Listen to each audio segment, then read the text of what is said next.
मेरा नाम नकुल चौहान है और मैं आपको 12th क्लास के अकाउंटेंसी का सिलेबस पढ़ा रहा हूं। आज हमारी वीडियो नंबर 4.3 है।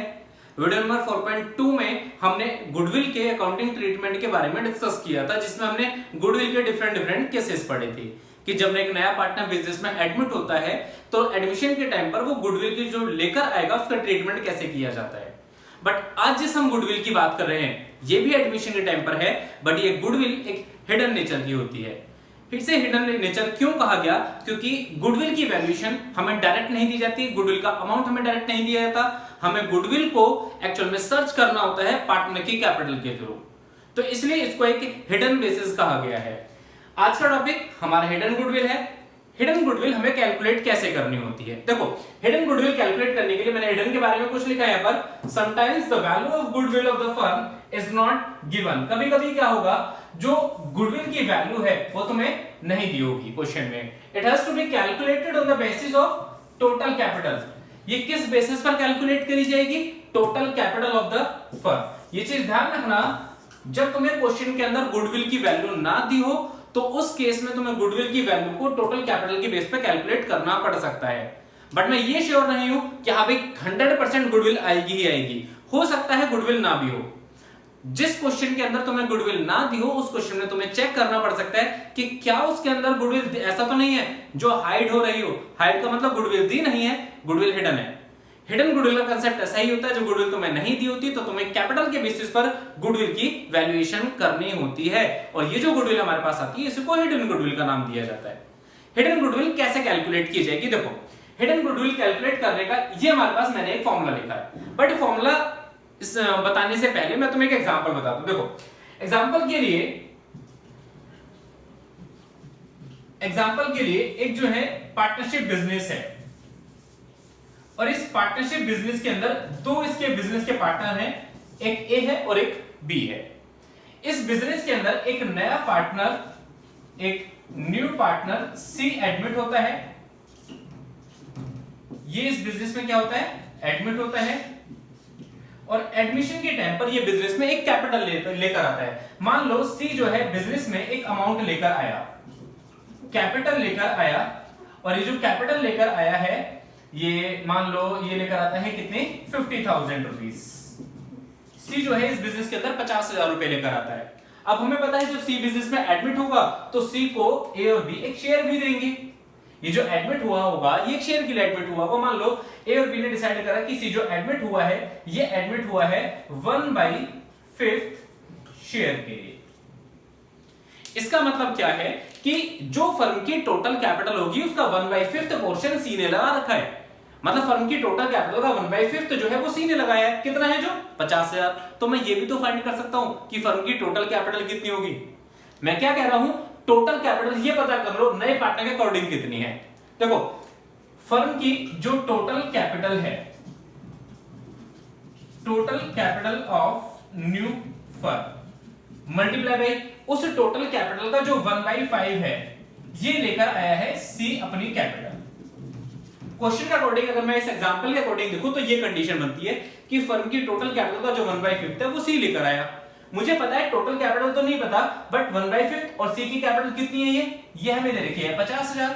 अब अगर मैं टोटल कैपिटल निकालना चाहूं तो ऐसे भी तो मैं इसे कर सकता हूं 50,000 मल्टीप्लाई बाई 5, ये इधर जाकर मल्टीप्लाई हो जाएगा। या फिर मैं इसको नॉर्मली मैं ऐसे लिख सकता हूं 5/1।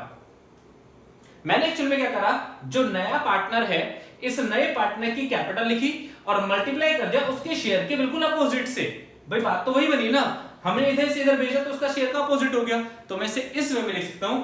सबसे पहले हमें क्या करना है, टोटल कैपिटल ऑफ फर्म निकालनी है। हमने टोटल कैपिटल निकाली जो यहां पर आई 2,50,000 रुपीज। ये total capital of new firm है अकॉर्डिंग टू किसके अकॉर्डिंग? New partner. तो सबसे पहले हमने क्या करा, टोटल कैपिटल ऑफ फर्म निकाली अकॉर्डिंग टू न्यू पार्टनर। कैसे निकाली? हमने क्या करा, सबसे पहले न्यू पार्टनर की कैपिटल ली, new partners capital multiply by उसके शेयर का रेसिप्रोकल कर दिया, रेसिप्रोकल ऑफ हिज शेयर। उसके शेयर को जैसे ही मैंने अपोजिट करा एक्चुअल में उसकी जो कैपिटल थी उस कैपिटल को हमने कन्वर्ट कर दिया। क्या? उस कैपिटल से हमने क्या फाइंड कर लिया? पूरी फर्म की टोटल कैपिटल। तो पहला क्वेश्चन तो हमें ये वाला मिल गया। दूसरा, अब आते हैं एडजस्टमेंट पर। जब हमने पार्टनर्स के कैपिटल अकाउंट बना लिए तो लास्ट में हमें पता लगा कुछ एडजस्टेड कैपिटल थी। एडजस्टेड कैपिटल का मतलब है एक ऐसी कैपिटल जो सारे एडजस्टमेंट करने के बाद आई है। एडजस्टेड कैपिटल में जब हमने ए की कैपिटल चेक करी तो ए की कैपिटल जो थी ये 70,000 थी।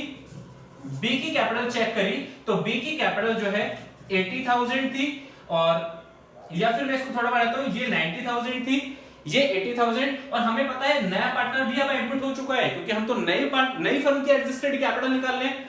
Adjusted capital of all partners का मतलब समझ जाना, एक सिंगल पार्टनर की नहीं, पूरी फर्म की एडजस्टेड कैपिटल। और पूरी फर्म में अब एक नया पार्टनर सी भी एडमिट हो चुका है और सी की कैपिटल जो है वो कितनी है 50,000। सारे एडजस्टमेंट करने के बाद ये तीनों की कैपिटल है। अब अगर मैं इन तीनों की कैपिटल की बात करूं तो तीनों की कैपिटल नॉट 17 और 5 22, तीनों की कैपिटल बनती है 2,20,000 रुपए। मैंने क्या करा, adjusted capital of all partners निकालने के लिए मैंने क्या करा, ऑल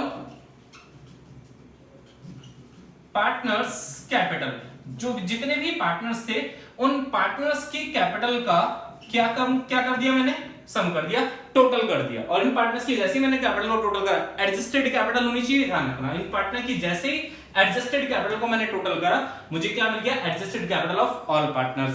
ये टोटल हो गया एडजस्टेड कैपिटल का। जब मैं इसमें से इसको माइनस करूंगा, डायरेक्टली क्या है, नए पार्टनर के अकॉर्डिंग कैपिटल बनती थी 2,50,000, जबकि सारे पार्टनर्स की कैपिटल के अकॉर्डिंग कैपिटल कितनी बननी है 2,20,000। इसका मतलब फर्म में 30,000 रुपए एक्स्ट्रा शो हो रहे हैं। यही 30,000 रुपए वाला जो अमाउंट है, इन दोनों के डिफरेंस से ये 30,000 रुपीज एक्स्ट्रा हमें नजर आ रहे हैं, यही कहलाता है हिडन गुडविल।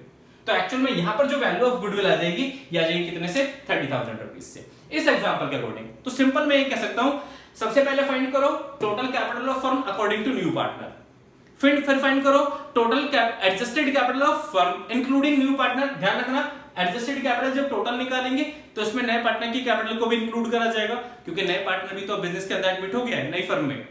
तो जब मैं इसमें फर्स्ट वाले पोर्शन में से सेकंड वाले पोर्शन को माइनस कर दूंगा और यहां पर एक बैलेंस आ जाएगा, तो ये बैलेंस क्या कहलाएगा, वैल्यू ऑफ गुडविल। ये हमारी फर्म की एक ऐसी गुडविल होगी जो हिडन नेचर की थी और उसको हमने फाइंड कर लिया है। क्लियर है? जब हमें हिडन गुडविल मिल जाएगी तो हिडन गुडविल मिलने के बाद हम एंट्री, जनरल एंट्री इसकी पास करेंगे।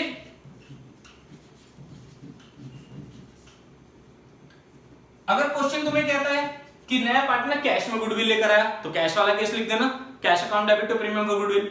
बट हिडन गुडविल वाले केस में मैक्सिमम ऐसा कुछ नहीं कहा जाता, क्योंकि अगर कैश में दे रखा है तो इसका मतलब पार्टनर गुडविल लेकर आया होगा।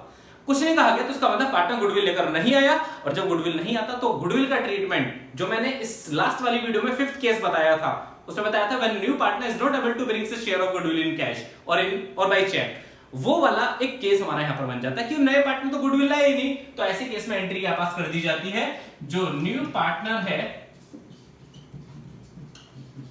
New partner capital account debit to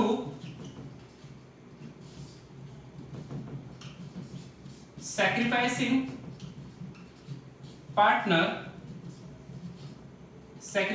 partners capital account. ये एंट्री हमारी पास हो जाती है जो हिडन गुडविल के केस में पास करी जाती है। और ध्यान रखना, यहां पर जो हमारा रेशियो यूज होता है, ये कौन सा रेशियो यूज होगा, सैक्रिफाइसिंग रेशियो।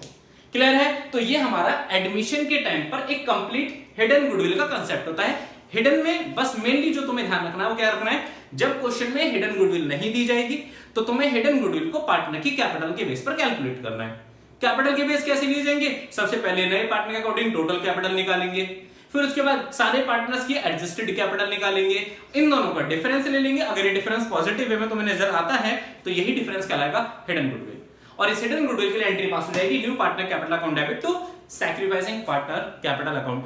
अगर केस में तुम्हें क्वेश्चन में कहा गया है कि फिक्स कैपिटल मेथड है तो एंट्री हो जाएगी new partner current account debit to sacrificing partner current account.